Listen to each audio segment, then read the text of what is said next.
Okay, good afternoon, everyone. Welcome again to this session. Thank you for joining us. Trust your weekend is going well. Thank you for joining. I don't know how many of you were able to join the first session. I'm sure you got loads and loads of value from that. Welcome to this session. We're going to be looking at people analytics. We're going to be looking at people analytics is approved for 3 HR credits. Our speaker for today is Oladapo James.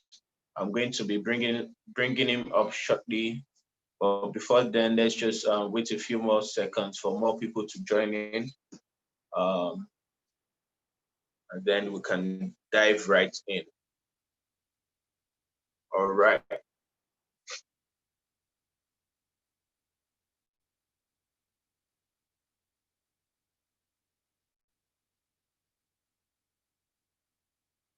Thank you, Ajoke, for joining. Baraka, you're welcome. Benedicta, you're welcome. Chinedu, Grace, Jack Bassi, you're welcome. Jesse, you're welcome. Thank you all for joining again. I see more people joining in. Mayo, I see you. You're welcome. Opayemi, Rebecca, Tomilola, Oludams, you're all welcome. Thank you for joining.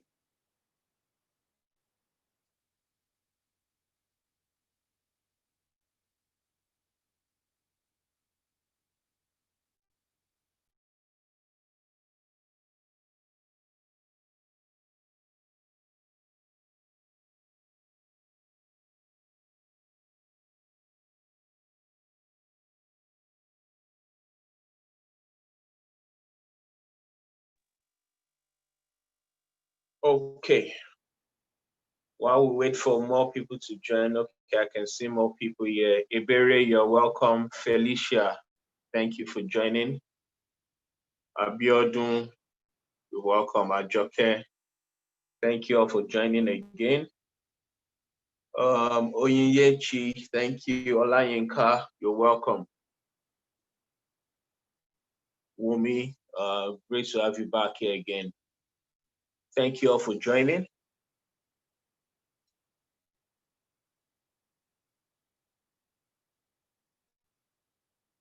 In the previous session, I shared a link to the event page for this virtual conference on LinkedIn. It's a good place for us to get your feedback about the sessions. Share with us your key learnings from each of the sessions, or any comments generally. Let's just have a feel of what you're learning from this conference. It's also a good place, like the previous speaker mentioned. It will also help your LinkedIn visibility. It's a good place to interact and engage with other HR colleagues attending this conference. So you can go. I'm going to share the link again as the session goes on. So you can go there during or after each session and share some feedback with us. Let us know what you learned and how you'll be applying it on your job. To be a good place to interact after this session and before we go into the other session. So please, let's go there and continue our conversations even throughout the week. We can keep engaging there and sharing ideas and keep the learning going all through the week. Okay, thank you very much. Let's meet our speaker for today, Oladapo James. Going through his bio shortly, and you know what to do. When I welcome him, please give him. When I finish reading the bio, please give him a warm and loud applause by sending the clap emoji in the comment section. So I'll be looking forward to that. Let's make our speakers feel welcome so that they will over deliver on what they want to give us today. Okay. Oladapo is a seasoned and well-versed HR professional with 11 years experience from the financial services, management consulting, and FMCG industries. He has competencies in recruitment, learning and development, payroll administration, and performance management. He is currently an HR business partner at Flour Mills of Nigeria PLC. Oladapo studied economics for his bachelor's degree and holds a master's in industrial relations and personnel management. He's a certified professional in human resources international, that's the PHRI from HRCI. Is a Society for Human Resources certified professional, that's SHRIM CP from the SHRIM body, and he's also a chartered human resource analyst from AAPM and also a SAP HCM certified professional. He is passionate about people issues, and looking forward to helping employees to attain high level of comfort in the workplace and work environment. Is going to be taking people analytics today. So with a loud applause, with a warm welcome, let's welcome Oladapo to the Thrive Conference. Dapo, over to you. You're welcome. Okay. Thank you very much, Jide, for that wonderful introduction. And I want to say hello to everybody. I can see a number of people joining the session and a number of people still joining. I want to say welcome to the Thrive conference. Today we'll be talking about people and analytics, and I want to make it as interactive as possible. So um, I know I want to believe most of us are HR personnels or aspiring HR personnels or having one or two other things to do with the HR professional. Is either you're there at the moment or you're intending to come into the field. So with the world we are today, things are evolving and unprecedented times are coming around. And one of the major things for us now is how do we want to go through these times. I want to believe you can see my screen at the moment. If you can see my screen, please let me know. Okay, so like I was saying, it's I would say it's important to know that we are in times that are not what we thought it would be. Okay, let's take a cue from the most recent thing that just happened, which is COVID-19. COVID-19 has actually put everybody on their tools, and it has brought HR to the forefront of handling organizational affairs. So everybody is looking up to HR and saying, what is the new direction? What is the current direction? And it's important at this time that most of the decisions HR is taking is as a result of more of data and saying, okay, why are we taking these decisions? Why should we take these decisions? Why should management even key into whatever the HR personnel is saying?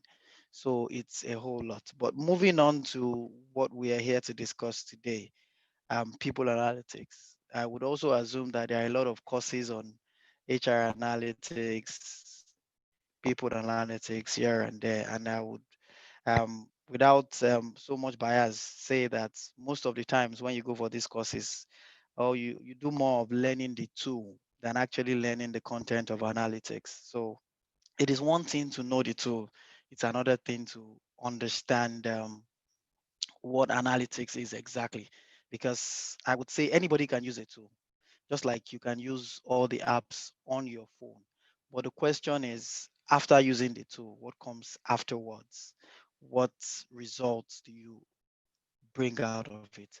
So right about now, I'm going to be throwing a question down to us, which is, what exactly is people analytics? Would anybody want to try? Would anybody want to help with what people analytics is? And just give an insight. What do you think if you hear people analytics? What came to mind when you saw the flyer, when you saw um the banner, when you saw the adverts and you saw people analytics? What were you thinking? So would anybody want to try? I think we can show by raise of hands, and I could call the name, then the person could speak.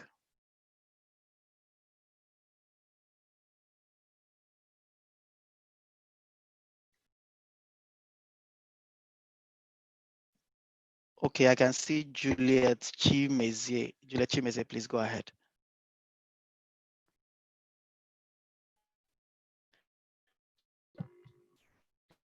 Thank you very much, Dabo. I see it as just a way of telling stories using numbers.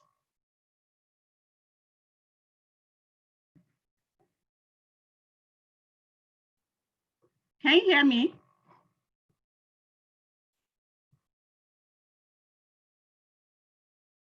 Yes, we Hello? heard. Okay. We heard Okay. you. Thank you very much. I can hear you.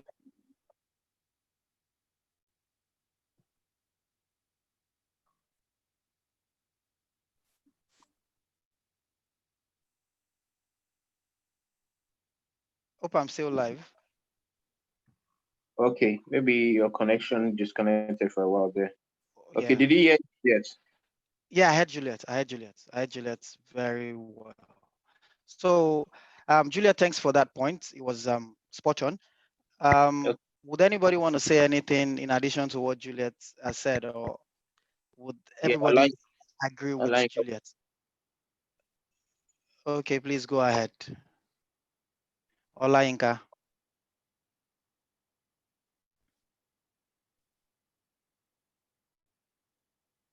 Alainka, you can unmute your Olayinka, you mic can now. unmute your mic. Thank you. Can you hear me now? Can you hear me? Yeah. Yes, please. All right. Yeah, we can.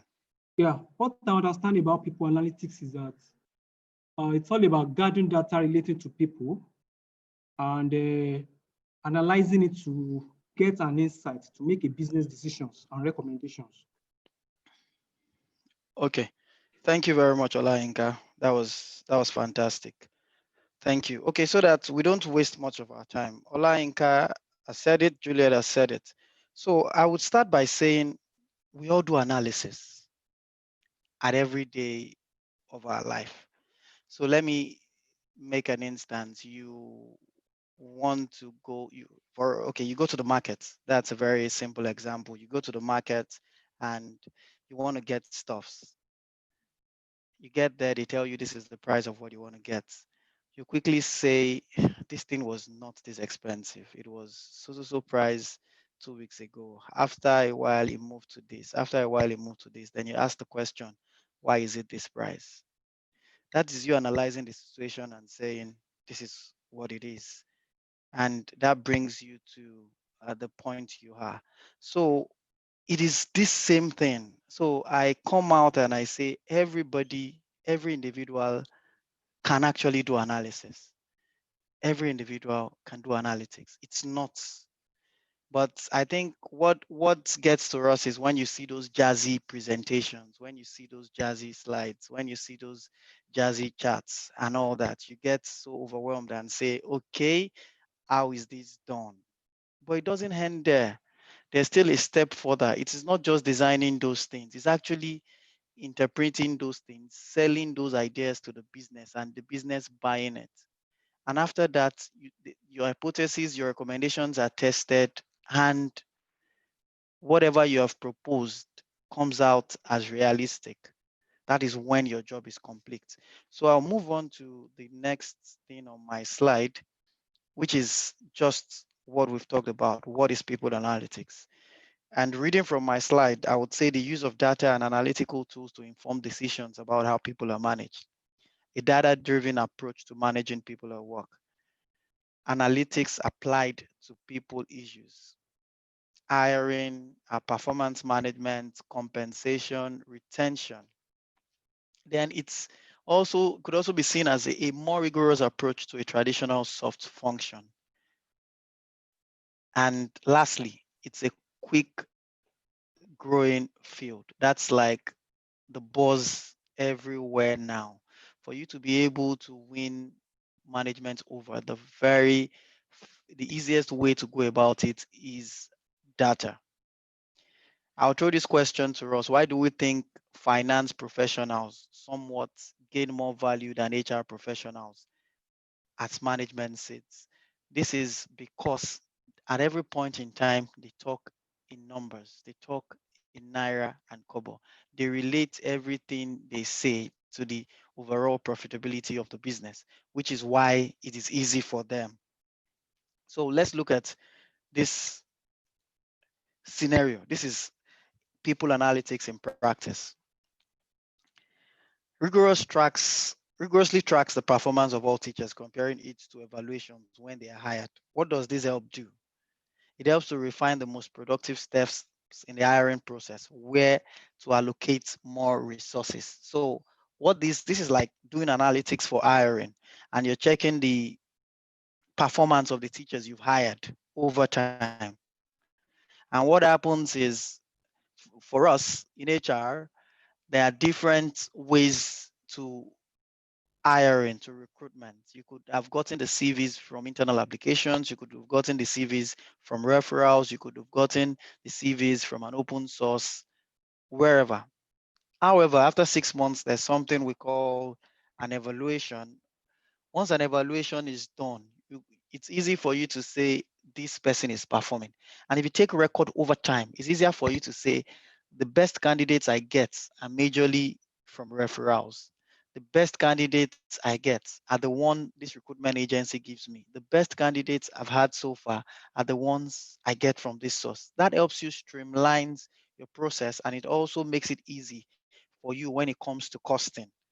So everything is easy at that point, and it's only possible because you've analyzed the process from day one till date. This is also looking at another scenario for people analytics in practice. Believes a 1% increase in retention can save $75 million to $100 million a year. A 3-year study, changing jobs increases employee stickiness or employee retention. Increased internal posting of jobs, of open jobs from less than 50% to 80%. What does this say? There's a belief that retention can save costs. That if you increase your retention strategy, if your retention level is high, you can save costs for an organization. Why? Because the cost of hiring is almost times more expensive than the cost of retaining.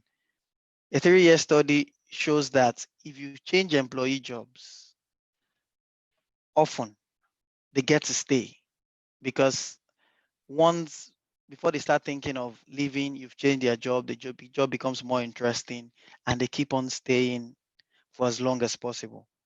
So how can you do that? Instead of doing external postings, do more of internal posting of job ads so that employees can signify interest and show interest in moving to other roles. This is simply what this means in a nutshell. So for us today, this is what we're going to go through. We're going to go through people analytics. We're going to check some examples. We're going to check returns of investments. Then how is people analytics done? We're going to check the tools available for people analytics, then a brief summary of all we've said, and we'll take questions. That will be how we're going to run through today's session. Yeah, so moving on, people analytics. So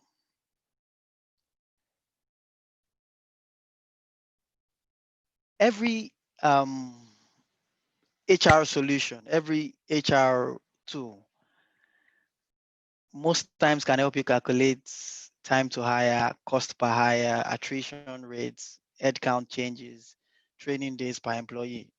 However, even if you don't have a tool, you can do you can do it easily on Excel. It's just picking. So far, you know, in as much as you know what parameters to pick to be able to check to say, I'm trying to calculate time to hire, I'm trying to calculate cost per hire, I'm trying to calculate attrition rates and all that. But it is not enough just to do all this. The question is, how does this, all these things you've calculated, impact the workforce strategy and decision making? That is where analytics comes in. You can calculate cost per hire and keep it. You can calculate time to hire and keep it. You can calculate attrition rate and keep it, which is what most of us do in our organizations. We somewhat at the back of our mind have these numbers, at least at the barest minimum. Every organization knows the number of employees that exit their organization in a year, and most organizations do conduct exit interviews. However, my question would be, what do we do with this decision? Do we, at the end of every year, compare the number of people that have stayed with the number of people that are still in the business, check the percentage, check the reasons why these people that left? Does it give us an insight into re-strategizing? Does it give us an insight into decision making? The answer is no. 90% of organizations just use these things for documentation. So it's almost a thing of, we're all doing it. Okay, I get to see an HR colleague that works in an organization and we have a conversation. Do you guys do exit interviews? My answer is always, we do it. But the question should be, how has exit interviews impacted on decision making in your organization? What has changed since the year before, going by the input you've gotten from people's exits? So, going on from that, we don't need to understand the what and the why in order to get to know the how. So, what happened is simply business intelligence.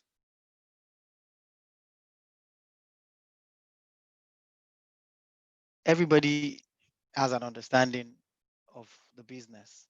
So, just to digress a bit, when it comes to the field of analytics, there are people that are data scientists, there are people that are just data analysts, and there are people that actually go for the presentation. There are people that are business intelligence.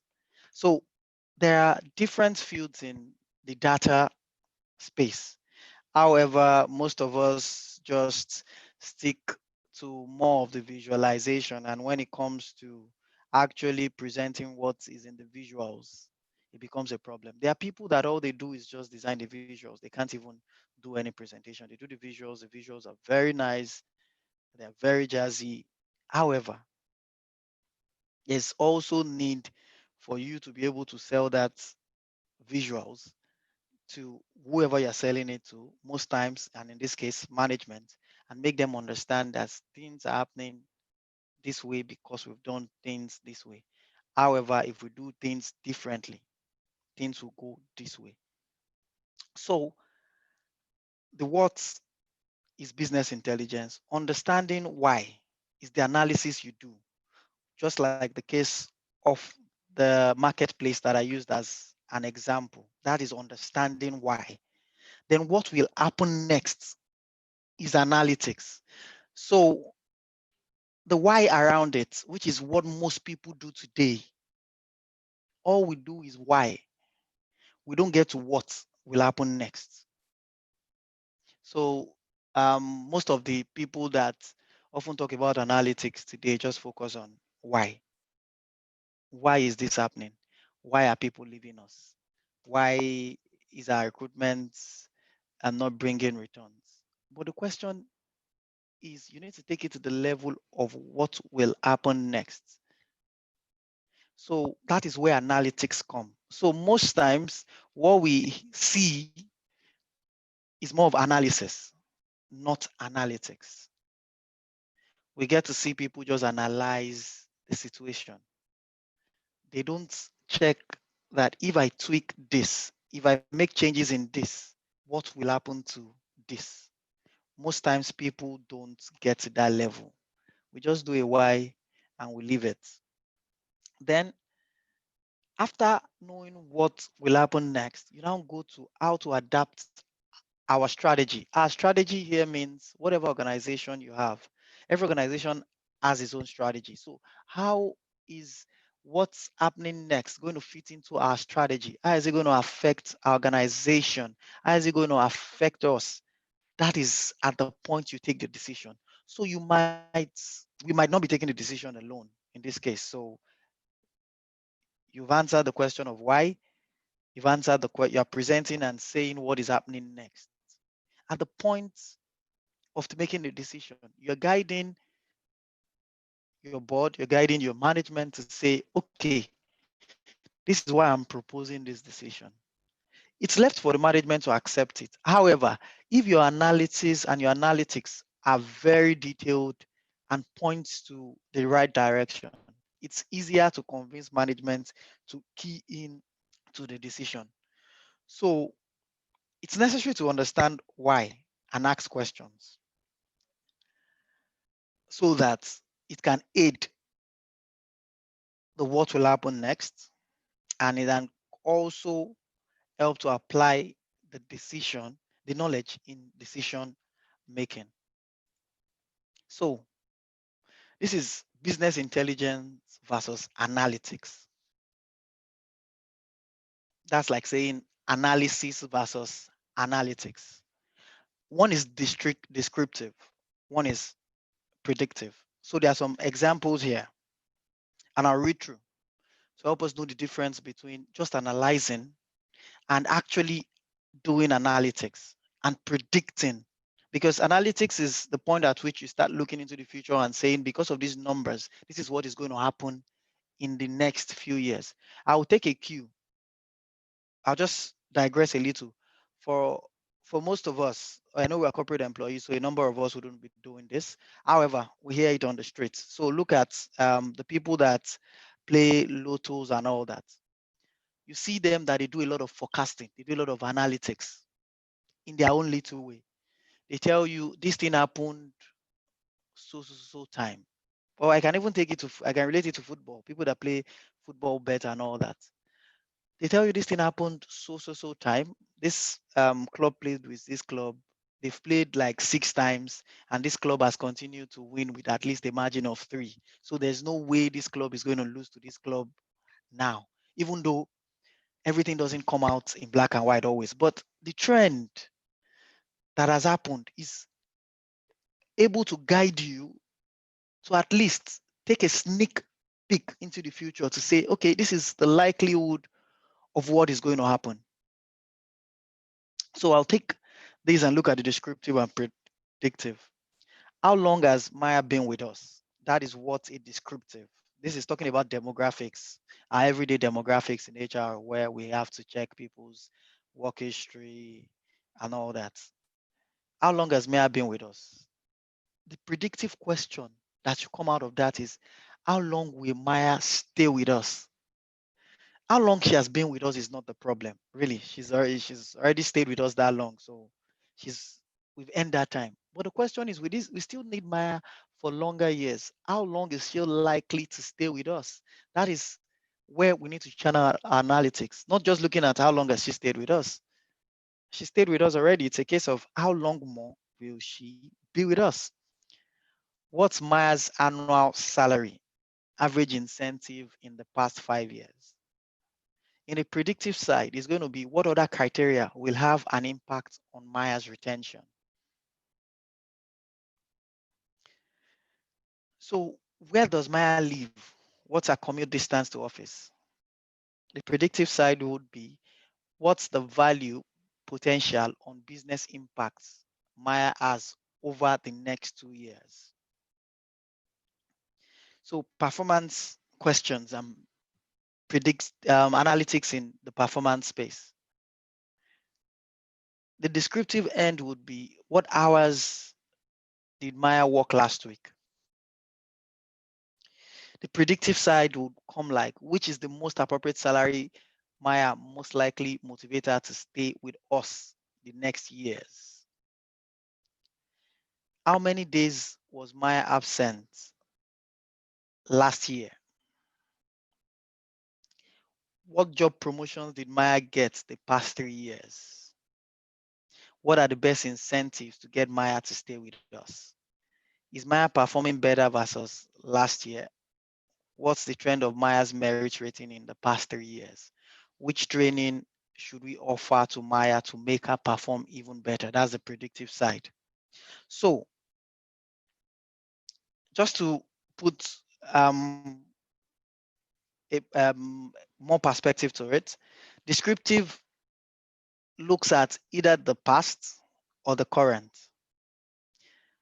Predictive looks into the future, the probability, the likelihood, the hidden patterns you cannot see. Sometimes analytics involve using exact mathematical models, which is why if you want to be a proper HR analyst, you also have to be conversant with mathematics. And I keep asking myself, I think a number of people run to HR because they've been running from mathematics. So you don't like calculations, you don't like all that, and you run to HR thinking that you've gotten to safe haven where you don't have to do a lot of calculations, where you don't have to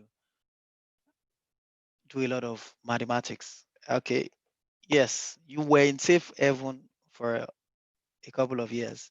However, things are changing and your safe haven is fast becoming an unsafe haven because you have to come to terms with numbers.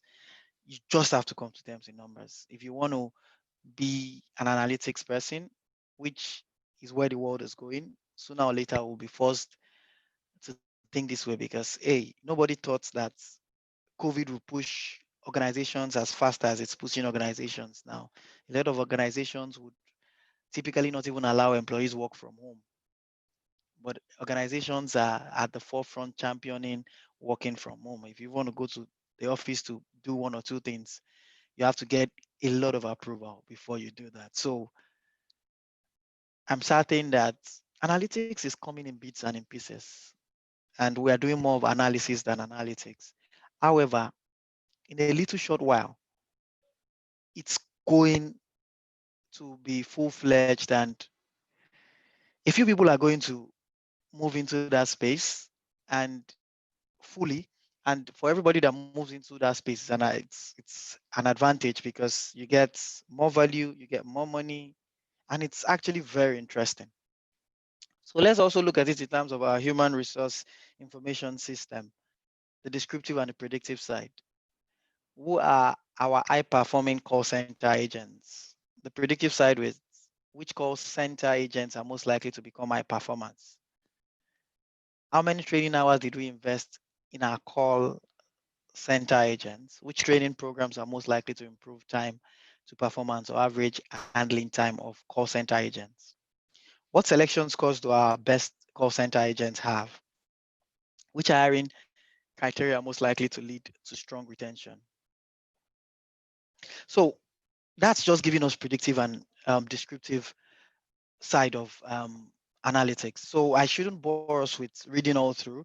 Um, Main looking at it is something I'm sure we're reflecting on it at this point and saying, okay, we actually do this, but I think it's more of reflecting into the past than actually using to predict the future. So I think we need to move from that space of sitting in the past and just dwelling in the past because, hey, we can't change the past, but we can change the future, which is what data analytics is really all about. It's about changing the past.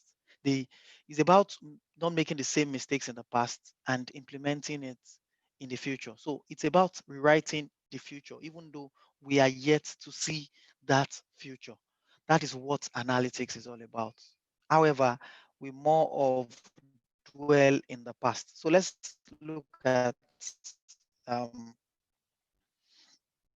examples basically of what we can do with analytics. We can predict.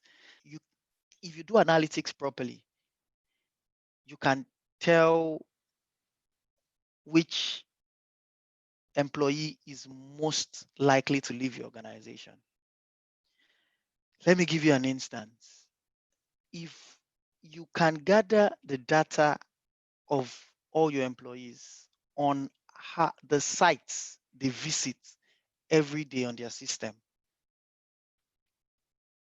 So everybody has a system in the office, and you probably install a tool that helps you gather what their daily logs are.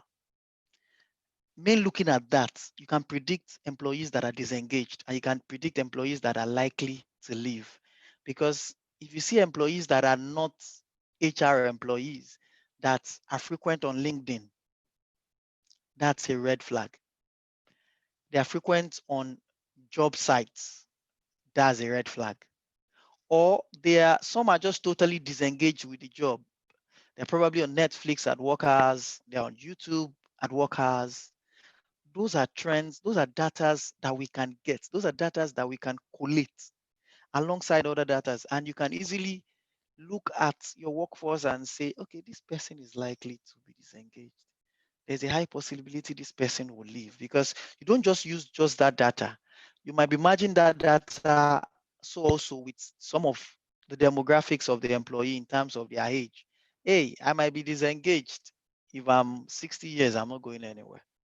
I'll just be disengaged and be on that job till I retire. So you merge those data you get with other data to help your prediction accurate. So this is just showing the trend over time.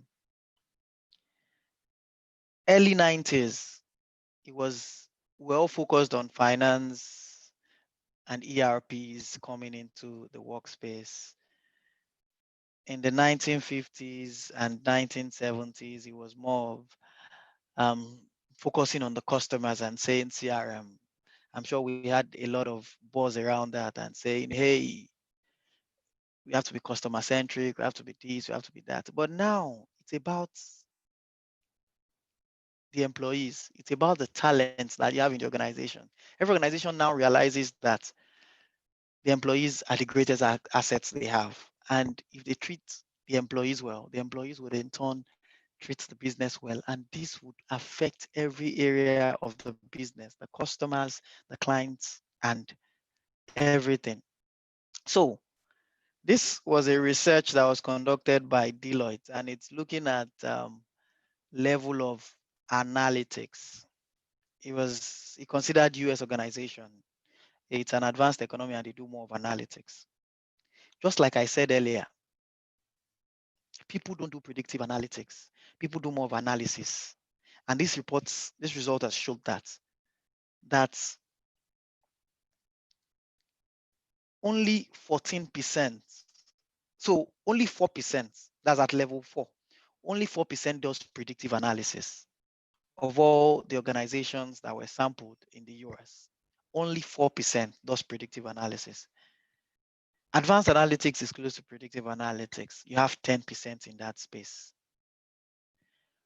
Most of us do reporting, that's which I termed analysis.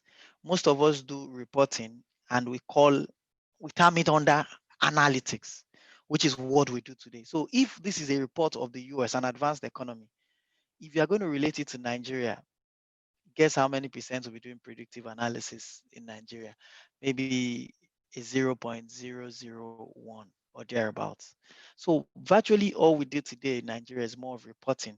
We just report what is obvious as against saying this is the trend, this is what is happening. And I can tell you that adding 1+1 together, doing this is what is going to happen in the future. So it's still very much a green field in Nigeria. Don't be fooled. Don't be carried away by the people you see on LinkedIn that are posting a lot of things. Trust me, all those jazzy things are reporting, not necessarily analytics. So the return on investments. So still on that research, of the 14% of the people. So look at today, 14% of HR organizations believe they regularly use data to make talent and HR strategy decisions. And these organizations are 2 times as likely to believe they are excellent at selecting the right candidates. So if you use data, you're going to be 2 times better at selecting the right candidates. You're also going to be delivering a strong leadership pipeline, because if you're selecting the right candidates, it flows into your leadership pipeline because they're the ones that are going to lead the organization in the future. It also saves costs. And it also, you operate HR in a more efficient way. A lot of operational things that you do would not be necessary. and you get more money in the end. So you are getting more for less. That is simply what that means. How? This is talking about how analytics is done, basically. So evidence-based HR uses data, analysis, and research to understand the connection between people management practices and business outcomes, such as profitability, customer satisfaction, and quality. This is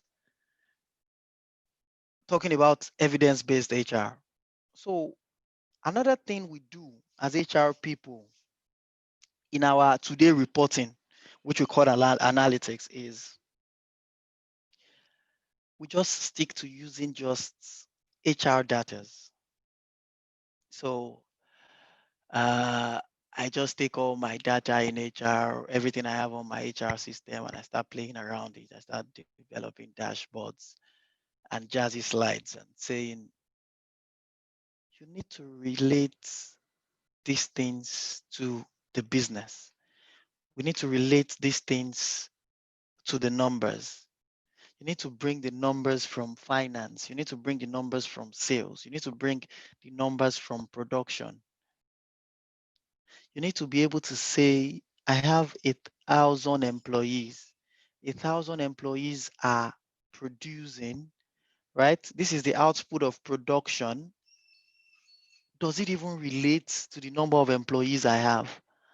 Do I need to cut down on my employees, or do I need to incentivize the employees the more so that they can do more because they still have capacity to do more? All these things can only happen if we do proper analytics and we pick data from every aspect of the business. It's also important to know as part of our how, because I've had to talk to some people in the HR space, and when we get to converse, the question is always there is no data. Um, the big problem is I can't get data. I really want to do analytics. My organization doesn't have any HR system. You don't, and I get to tell people that there's data everywhere actually. There's data while you sleep, there's data every day you work. So the question is, do we actually want to do the work?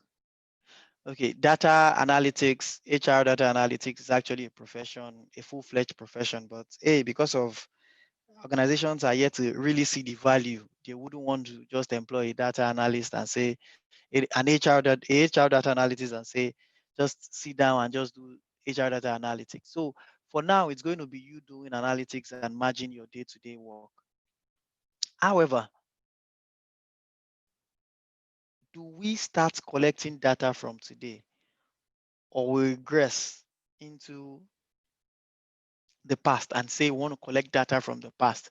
How does it feel as HR personnel going back to employees and saying, hey, we need all this information, blah, blah, blah, blah, blah, blah? Would employees even be willing to fill it and all that? I was speaking to one of my colleagues one day at the office and I said, hey, the thought just came to me.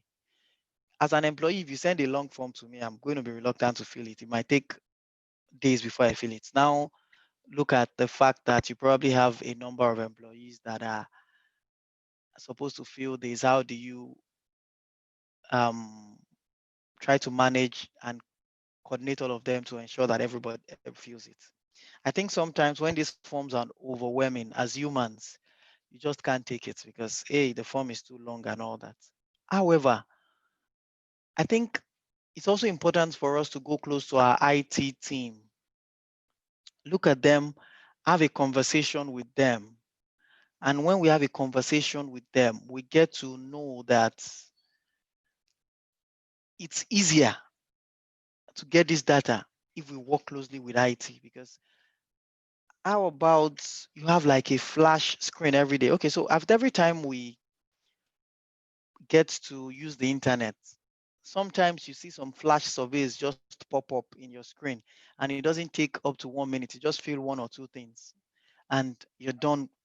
How about we deploy those flash surveys every day, and you gather your data day by day, day by day. In 2 weeks, in 3 weeks, you're done gathering all the information you need about the employees, and they've done it at a pace not even paying attention to it. It's quite easier that way than us sending them a very long form and saying you're trying to get their data or you're trying to revalidate their data.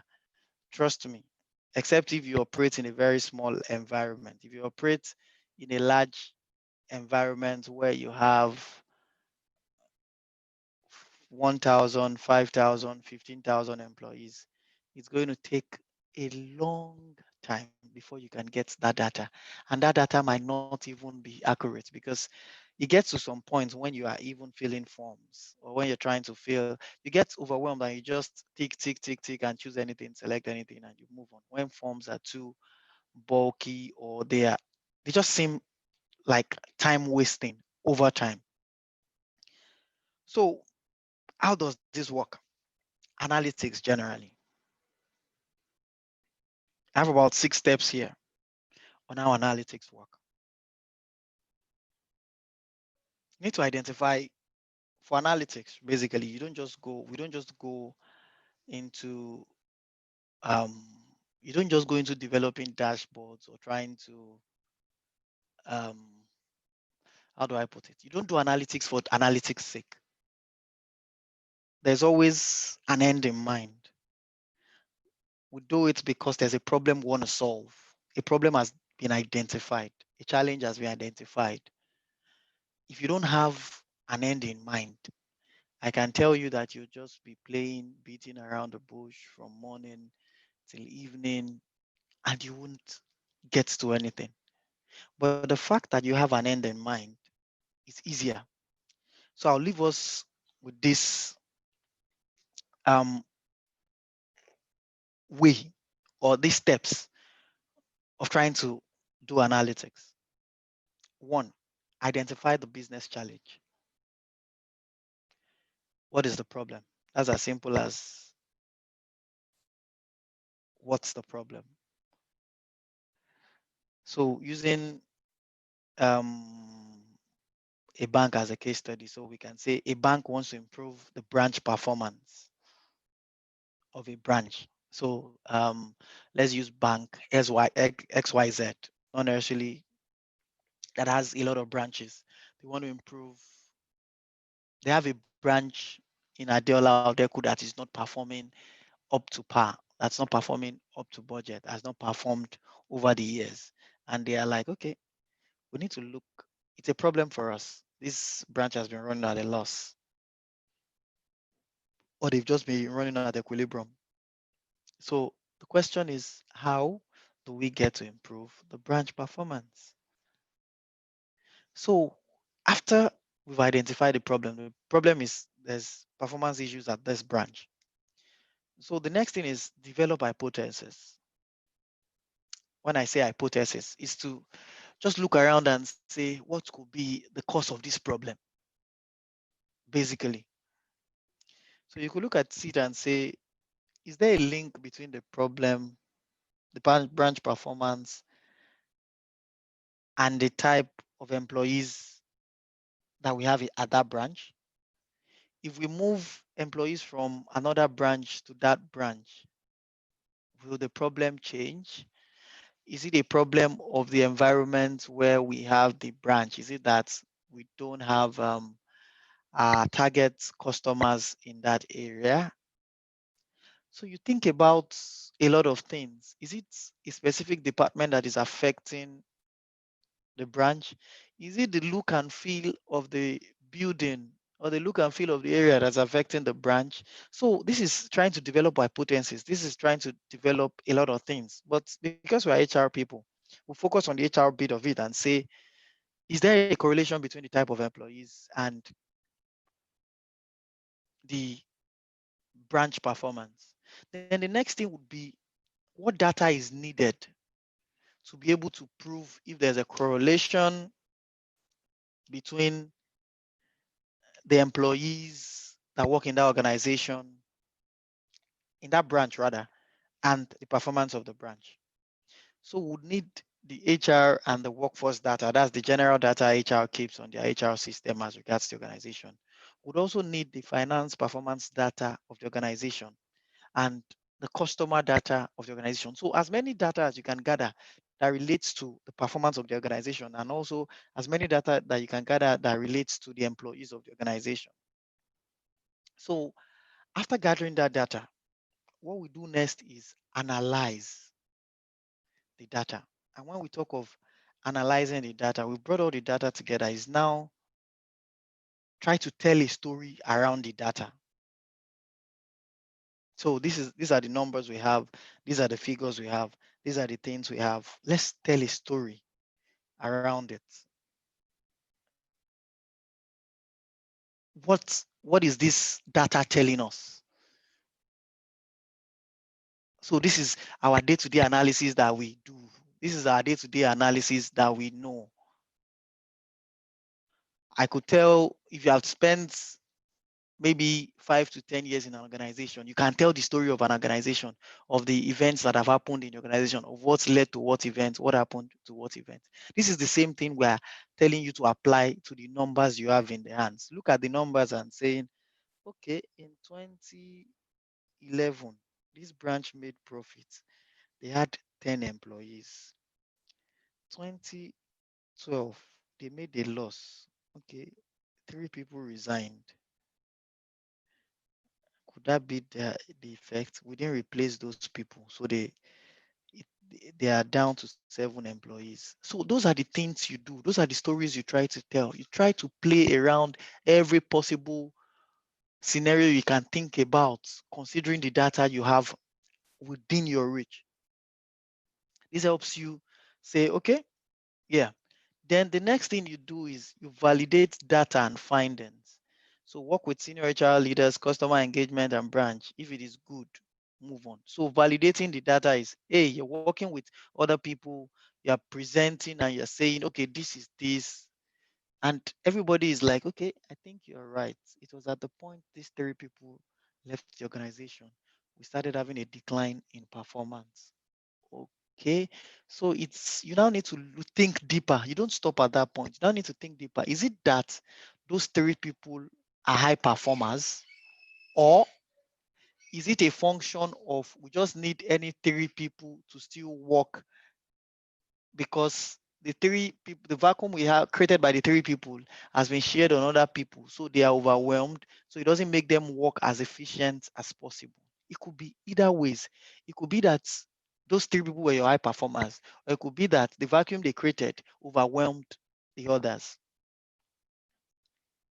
Then the next thing you need to do is whatever insights that come out of it.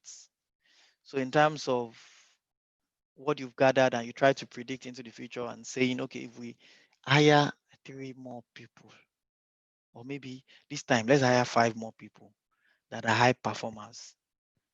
Let's see if I'm sure that by the time we hire 5 more people, we're going to move from a state of loss into like a 50% increase in profit. You don't just go and invest all in the 5 people. So or maybe had 5 people to all branches. No, you try to do a pilot. So you can start with, let's say 2 people and say, okay, let's see if there will be a difference when we get 2 people. So by the time you employ 2 people, after 3 months, you try to evaluate the performance of the business with a new addition. At that point, if there is traction, you can easily say you were right in your analytics, and you can move on to hire more people and make as much as possible. So still on the how, when you're trying to use analytics to tell a story, these are 2 different kind of charts. These are the 2 different kind of visuals. If you would agree with me, what most of us does is the one on the right. Just go and pick a chart. However, the one on the left sells more than the one on the right, because the one on the left catches my attention than the one on the right. It looks a bit confusing, but it makes me want to understand exactly what it is. They are both depicting the same thing, but the graphics is different. So learn to tell a story in your analytics. Use icons, use charts, bring in as much as possible, make it interesting. Really, make people that you're presenting to want to be attracted to what you're saying. So you get them glued to the screen. Then at the same time, they want to listen to you. They want to hear you talk. They want to hear you speak.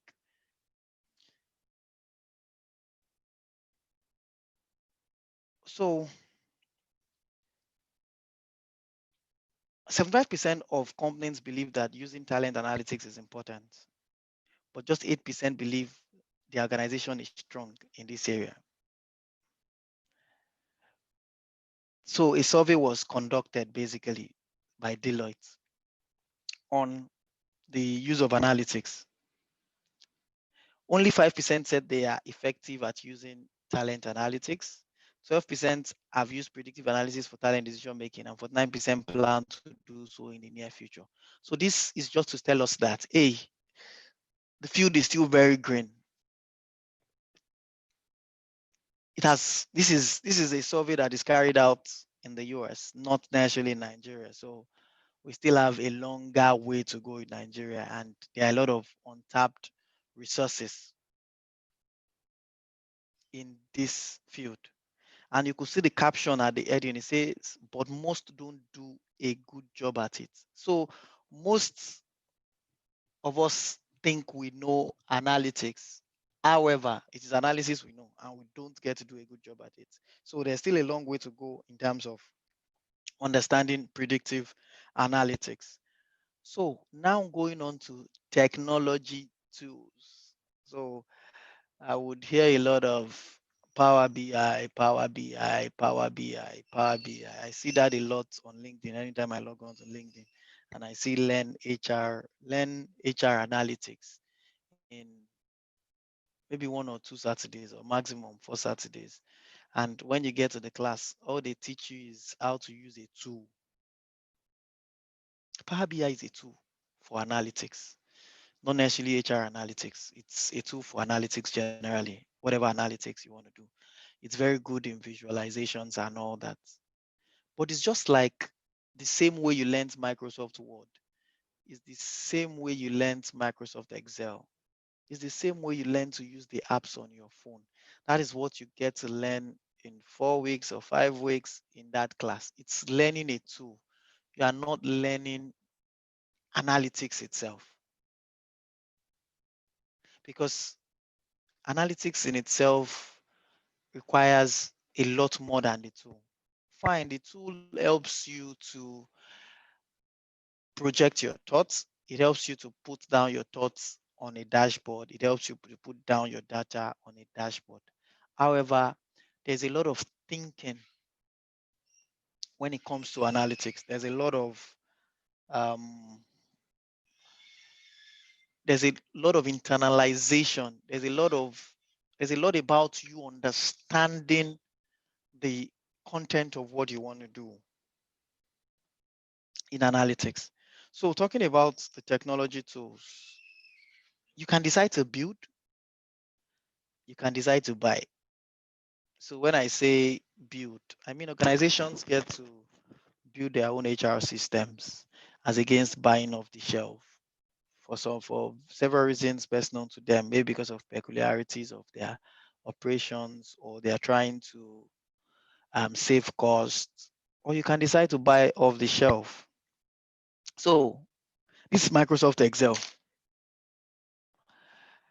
This is an analytics I did some time back.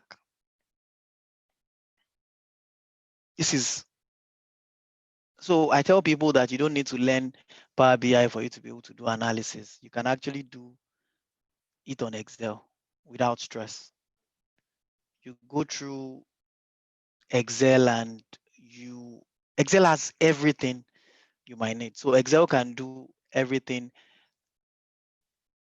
almost everything in Power BI. The only superiority Power BI has to Excel is it has more visuals, basically, because Power BI was built on the same premise as Excel was built.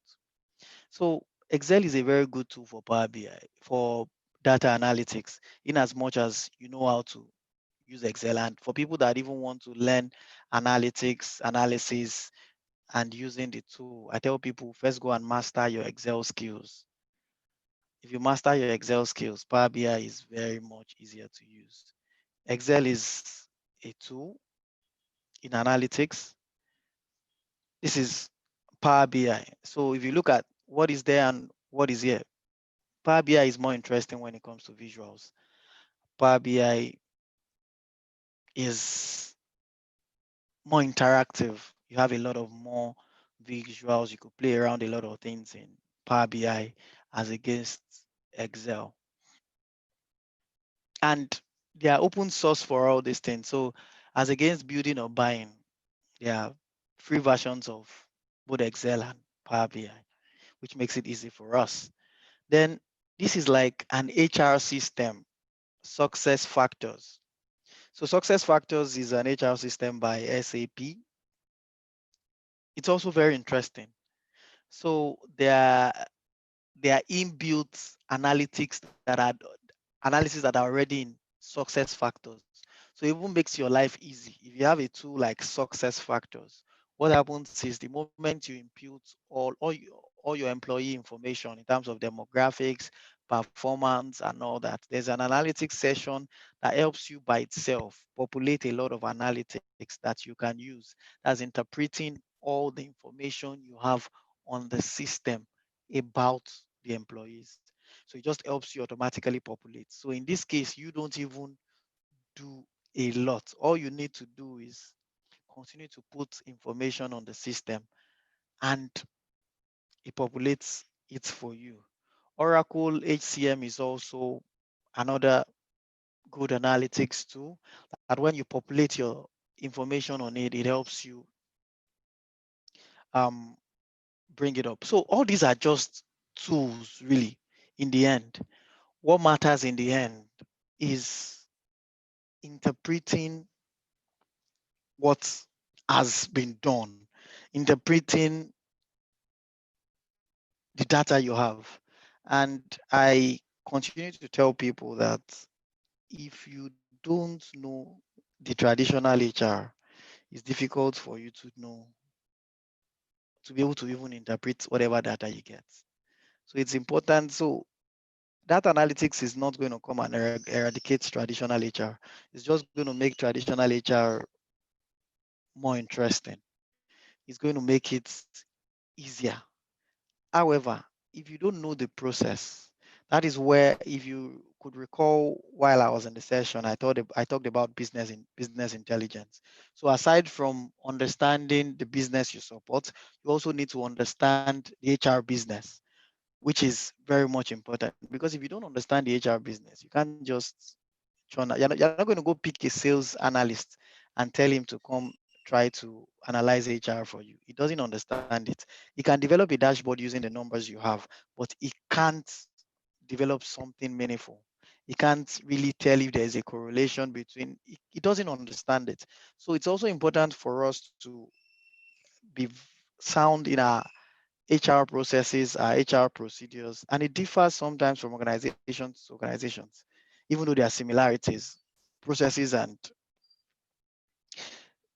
policies as regards humans differ from organizations. So it's important that we know them before we can even analyze them and now offer predictions as regards them. Another thing I would like to add is also in the area of still on analytics, basically, is also people looking beyond their internal organization. So I'm still yet to see people start comparing organizations in terms of analytics. not because the data are not available, but we don't have people that are interested in most so comparing organizations. So looking at the report from an organization and looking at the report from an organization. And I know in the finance space, they do that. So in terms of looking at the profitability of banks, you get to see people comparing numbers, people comparing reports. However, in the HR space, people don't do that. We don't get to compare. Okay, I'll take an example and say two manufacturing organizations that are into the same product, and you don't get to look at it and say, okay, this organization has only 300 employees and they are churning out more. This other organization has 1,000 employees and they are churning out less. What is the problem? Is it that the 300 organization has a newer equipment? Is it that the 1,000 organization has an old equipment, or is it the efficiency or the performance of? We don't do that. We get to do just more of internal analysis, don't do external analysis, try to compare organizations. And I see us getting there in a matter of years. So this will be my recommendations. Identify the top most relevant areas for business leaders, increase retention of key talent, and optimizing total cost of workforce. So this is just trying to say, hey, you want to win the heart of the leaders of your business in terms of making them reckon with analytics and making them know that HR is relevant. Really, you don't go and start doing some kind of analytics that doesn't benefit them. Focus on things like how to optimize cost. Focus on things like how to retain key talent. That is easier for them to relate with. So you start from these soft, easy areas, and before you know it, over time, they get more comfortable with you. So eventually, HR should hire its own people with advanced analytics skills or develop skills internally. But at the early stages, HR can learn a lot from finance staff who are good with data manipulation and analysis. This was said by Deloitte.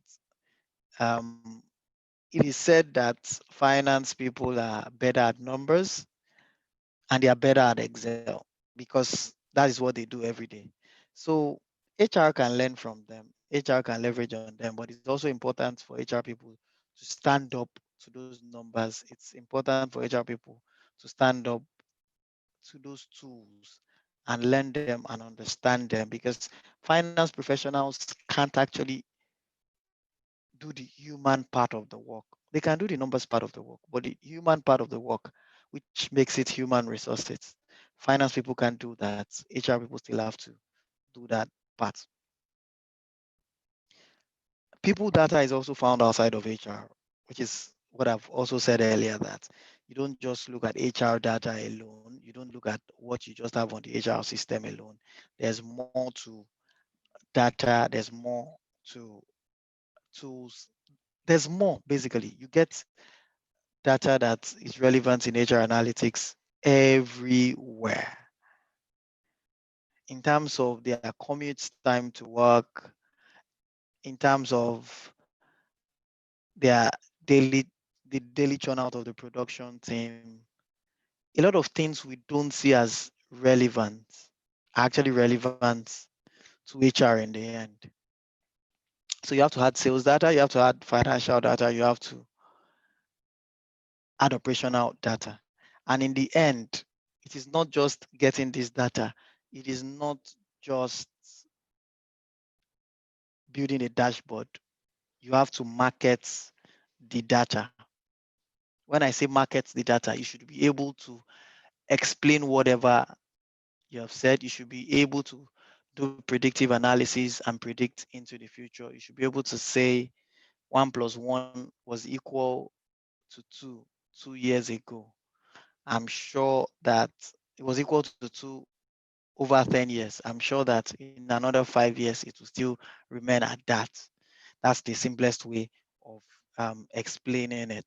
So having said all this, I think I will draw the curtain at this point and entertain as many questions as we can have. So I'll hand over to Jide to moderate this session. I don't know how it's been done. So Jide, please Thank could you you very assist me? much. Thank you so much for your session. And thanks for sharing from your wealth of experience and your knowledge with us. So let's get some feedback and questions from the from you guys. Please, you can use the Q&A session feature to send in your questions. If you're on YouTube, you can send in your questions through the comments, the chat box. So how did you find this session? Let's get some feedback here. Okay, I can see two people's hands up, Ebere and Abiodun. No, I think they've been up like For the before. longest time. Okay. Yes. Okay. So, okay, let's have questions. Let us know, how did the session go? Questions, feedbacks.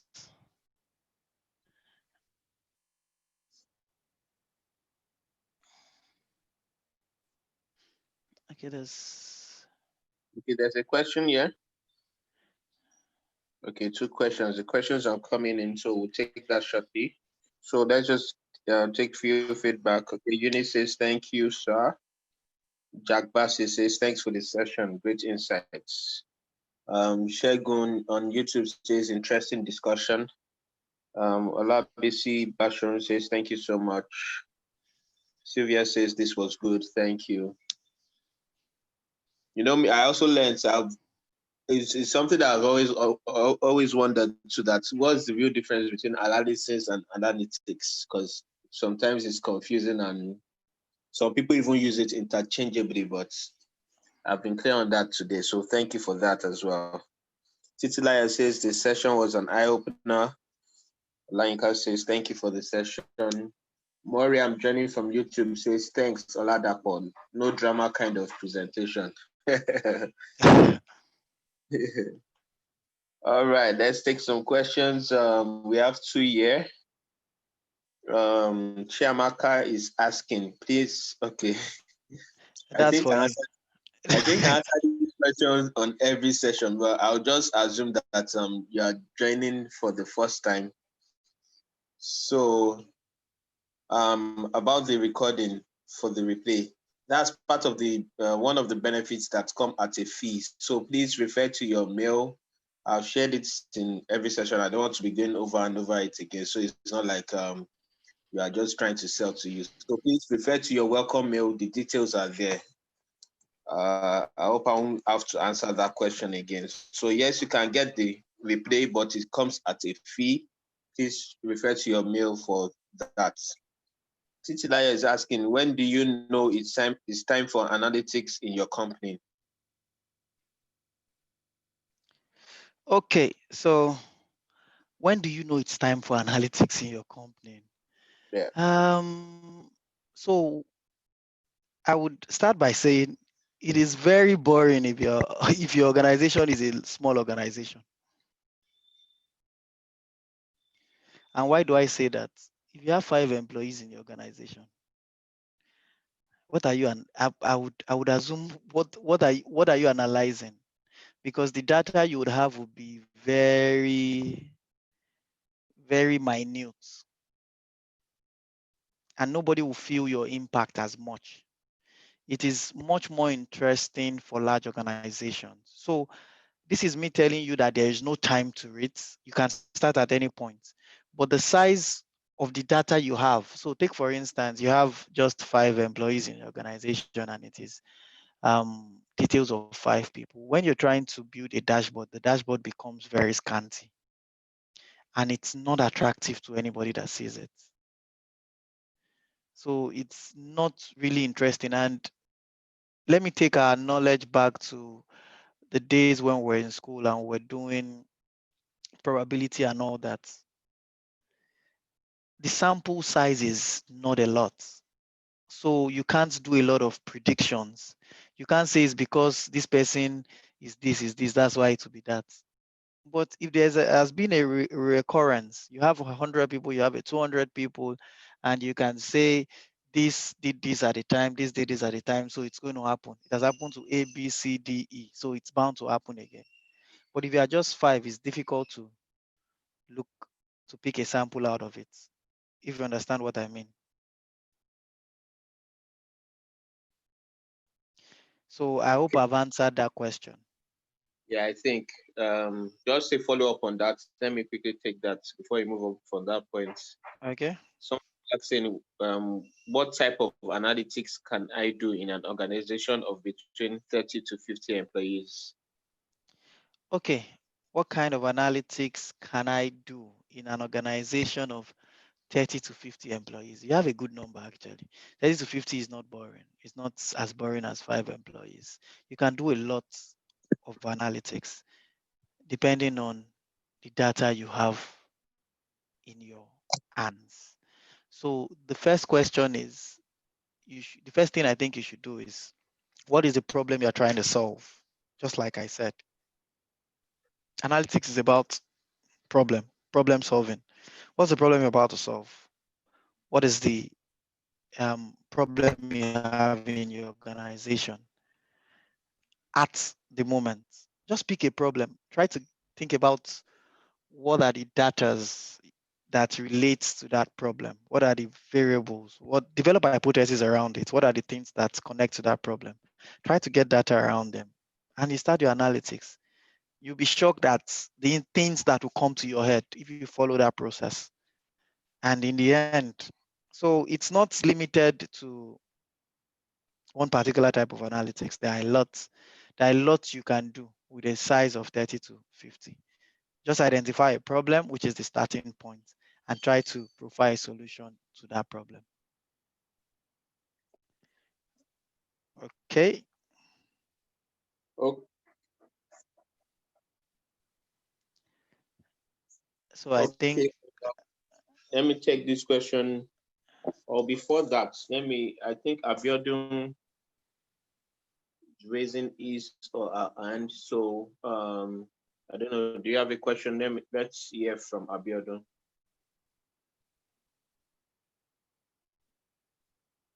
Abiodun, if you have a question or any feedback, you can unmute now and talk. If not, we'll move on. Abiodun, we can hear you. Go ahead.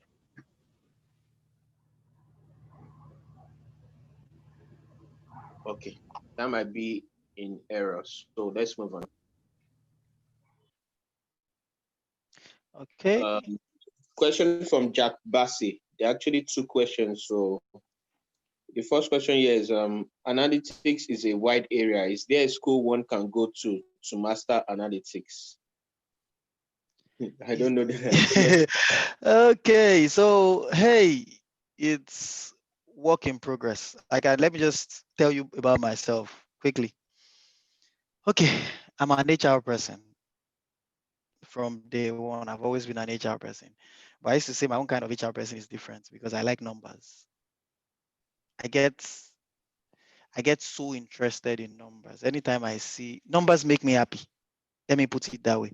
So if you ask me of all my years in HR, which aspects do I like the most? I always come back to tell people I like compensation, I like payroll. Why? Because you can't go, if you are wrong, you know you are wrong. If you are right, you know you are right.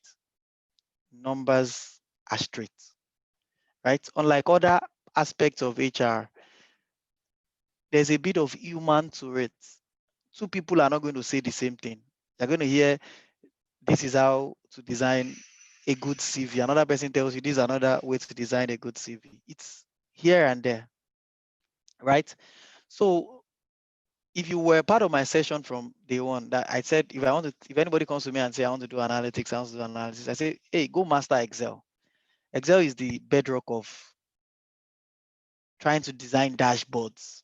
Excel is the bedrock. Then going forward, you learn other things. So analytics is kind of broad, and I tell you, one person can't do it all because there's a programming part of analytics. If you see data scientists, they know how to write R program, they know how to write Python, There are those aspects to it, but you don't have to learn all those things.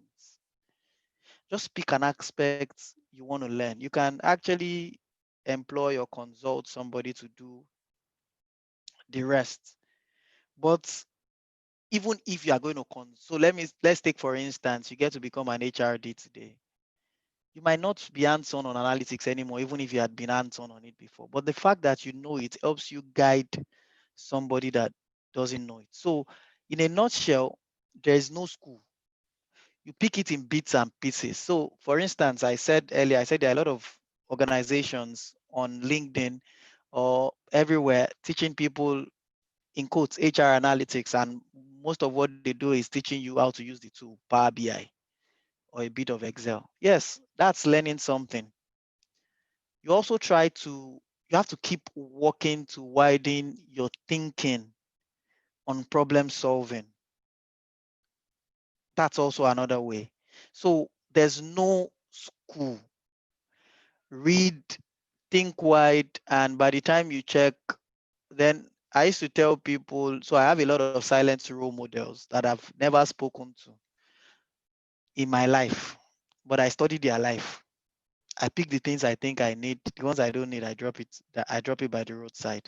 So that's about it. So I'm not saying have silent role models. You can walk up to people and say you want them to be your coach, your mentor, your role model. Yeah, fine.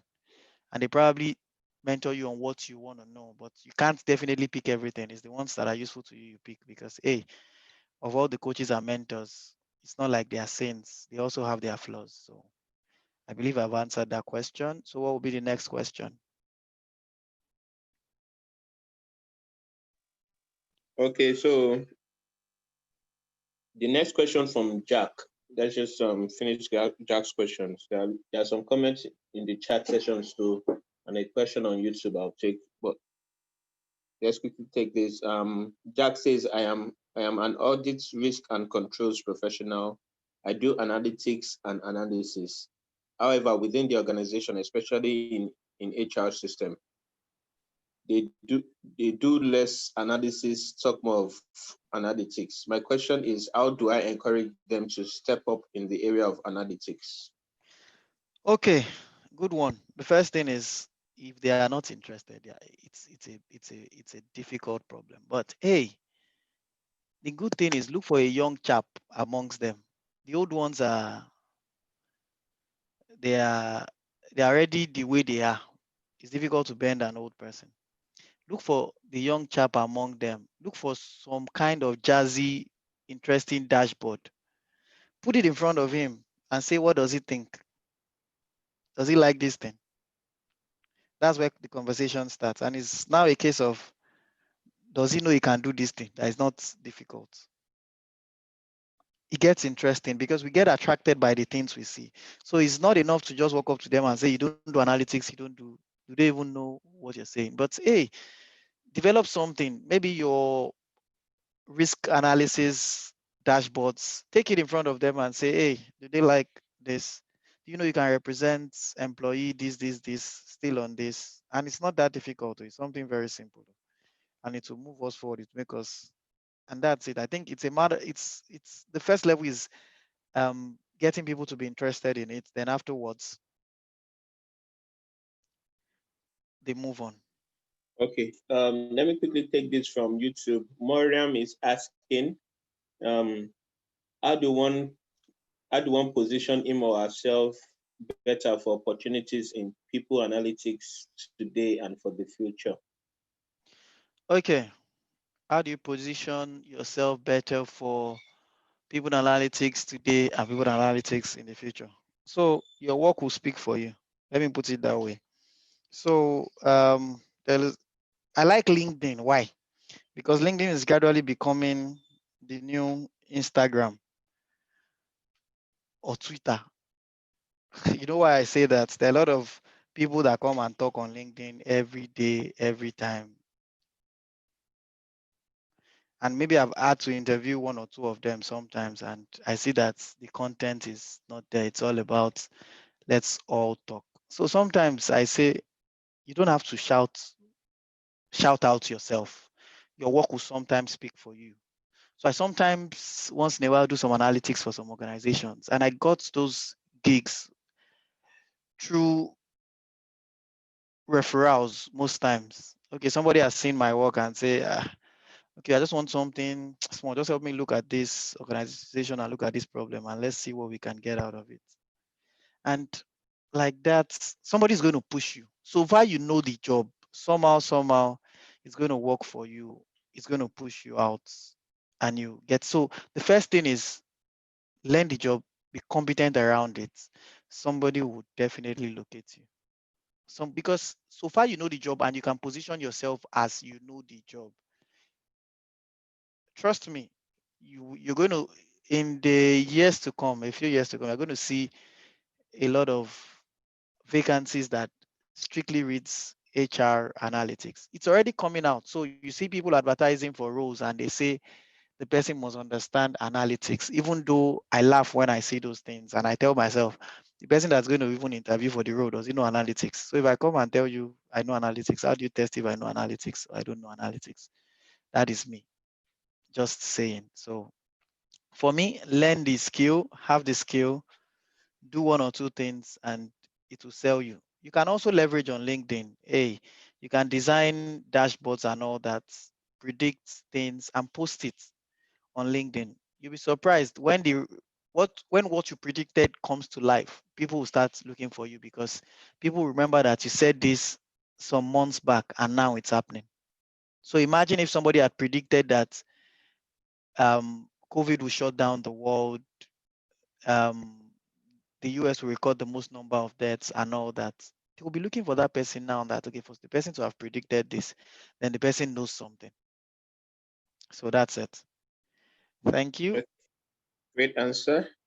Um, Next question here is asking if an analytics reveals a negative outcome, is it okay to present such reports? For example, on yearly staff health reports. Yes. So what you're telling me now is if an analysis, not analytics, your analysis reviews a negative outcome. Yeah. Analytics, actually. No. What? So Analysis. Okay, it should yes. be Okay. analysis. So Yes. your analysis reviews negative outcome. It's fine. What you are going to do in analytics is to change that outcome to positive. So you are looking at it and Yeah. saying, hey, what has happened? Why has this negative outcome been like this? What can we do? What can we do differently to make it positive? So that's where you come in. That's where you come help solve a problem. So employees' health are declining because they are overworking themselves. Yes, that's the outcome of your analysis. But how do you change it? Is it for them to stop working late hours? You can't just say employees should stop working late hours. Tell your organization to switch off your systems at 6 o'clock and see if employees are still going to be at work. Switch off the network. So I think I've answered that. Great. Just before you take another question, feedback here. It's good to have feedback, so we know that. So Kavish says, I'm not the same anymore for good, having listened to this session. Thank you, sir. So that's to you, Dapo. Thank Thank you you. for the great work. Thank you for listening. Okay, back to the questions. Juliet is asking, you have a number background, having studied economics. What would be your advice to those that completely avoided figures? Since our knowledge of statistics is very key in this instance. Okay. I wouldn't deny that I have a numbers background. However, I have an HR background. I fortunately have two BScs, one in economics, one in HR, before I went for my master's. So I could also tell you I'm an HR person. The economics was just by the way. Fine, I said it before. If you don't like numbers before, you have to start liking numbers. There's no remedy to it, really. Except you want to employ a consultant to do the job for you and you just sit down. And trust me, over time, if the consultant learns HR, they will chase you out of the job. It's quite easy because I tell people HR is a bit easy. That's why everybody thinks they can jump into HR, but they are jumping into HR, not jumping into the numbers. They just want to sit down and say, okay, two employees are fighting. Okay, let's solve this problem. It seems like a no-brainer thing. You just go into the policy, read the policy, and that has gone beyond that. There's strategy to it. There's thinking to it. There's numbers to it in everything in HR. So that's it. There's no shortcuts to. You just have to first pick an interest in numbers. You might start small. Start from the small and interesting parts. Then let the jazzy, the interesting dashboards be your motivation, and you get it done. Next. Okay, great. There's really no shortcuts. Olayinka is asking okay, I think is related as well. So what are the skills or competencies needed of me to advance from HR data analysis to HR analytics? Okay. So yeah, you want to move from descriptive to predictive. It's thinking and understanding the business, really. If you understand the business, it's easy for you to move from one point to the other. And let us not only think like HR employees, we need to also think like business leaders. If we think like business leaders, it's easy to predict and win the heart of management. So at every time, what I try to do in my space is put myself in the shoes of my business lead and say, hey, what's this guy? What this guy thinks every day is I must make profits. I must break even. I must reduce costs. So anything I'm trying to propose or anything I'm trying to think, the bottom line must be make profits, reduce costs. So any way in this life I'm trying to bring up anything, I have to relate it back to make profits and reduce costs. It's as simple as that. That's the simplest way to explain it. So put yourself in the business process, put yourself in the business mind, and you are good to go. But you must, as an HR person, I'm sure in our sessions, you must have heard people say, a lot of HR people say these days, understanding the business of your business. You must you must understand the business with which you're supporting. If you're working in a fintech company, you must understand how the company makes money. You must understand all the processes. You must be able to fit into everybody's role. You might not be an expert, but you must understand everybody's role well, and that would help. Thank you.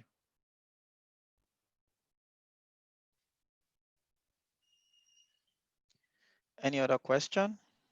Yes, thank you for that. Let me see one last question here before we call it a day. Again, we can continue this conversation on the LinkedIn event page. I sent a link to the chat session earlier. Please follow that link to take you to the event page for this virtual conference. Share with us your key lessons from this session, or just general feedback to Dapo on his session, and let's continue learning from there. And throughout this conference and throughout the week, we'll be looking forward to hear from you guys. So final questions here, if there's no more question, is from Olayinka as well. So he or she is asking, what is the best analytical tools to use and which tools is common for most organizations? Talking about the tool, like I said, the easiest that every organization has is Microsoft Excel. There's no organization that doesn't have access to Excel. So every organization has access to Excel, and that's the easiest. There's no best. It depends on what you're trying to do. Like I said, Power BI superiority to Excel is in terms of the visuals, the charts, and all that. Talking about the HRS systems, those ones have embedded some analytics in their system, so you don't have to stress. It just populates for you, but it's not enough to just have those systems. You just also have to understand it because you can see charts and all that, and you might not be able to interpret them. So that's about it. Okay, thank you Okay. very much. Um, just hello. Yeah, I'm here. Yeah, I think I can see something in the chat session. Some woman is saying you suggested turning off the system so that the people can stop working. How can you manage that since we are still working from home?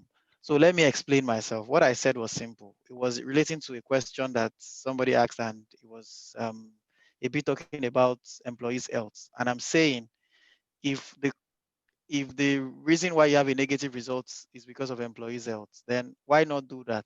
If you are working from home, you're not going through the stress of traffic. So I initially wanted to do an analysis about employees working from home, the benefits of it to the organizations, because I still hear some organizations that are looking forward to employees coming back to work. And I tell myself, employees wake up as early as 6, and even without freshening up, the first thing they do is put up their system and start working. You gain more hours, you gain more time. And now employees don't even know the difference between their personal time and work time anymore, because you call them up at ungodly hours, 8 o'clock in the middle of the night, and say, please quickly help me look at this. And they don't even feel, because they've not gone out of that house. So it's still like it's their normal routine. So I think the employers are winning more, but I think sometimes they still want to see our faces because they don't believe we are working if they are not with us. So that's about it. Thank you very much. Thank you, Adulam Consulting. Okay, great. Any final words, any parting words before we shut down this session? Okay, if I'm going to say anything, apart from thanking everybody that joined the session, I would say continue to do your best. The sky is everybody's limit, and there's a lot of room for everybody to shine, really. Um, I say something jokingly to my colleagues and my friends. I say, I get very happy when I hear an HR person just left the country and migrated to Canada. Why? Because it just gives room for more people to come up. It makes the HR profession, you have taken one out, so it becomes more scarce, more scarce, more scarce, and the value keeps going up. And in the end, the few people that are still here gets more value. That is not me telling people not to go to Canada. I'm happy for people to go look for a better life. But hey, let's all keep striving. The sky is big enough and the grass is always greener. Thank you. Thank you so much. We've gained a lot from your session. Thank you for sharing your time with us and your depth of knowledge on this particular topic. We really appreciate you. Thank you once again. Thank you. Okay. The next session will be starting by 3 p.m. We'll be looking at total reward management post COVID-19. It's going to be taken by Shegun Akionde. Please make sure to join that. Promises to be another fantastic session of learning and unlearning. So thank you all once again for joining. Please take note of your attendance code um, for the purposes of claiming your recertification credits or certificates of completion. Thank you once again. I've shared the link again in the comment section. Let's continue the conversation there. Share with us what you learned today and feedback from these sessions. Thank you all. See you at 3 o'clock.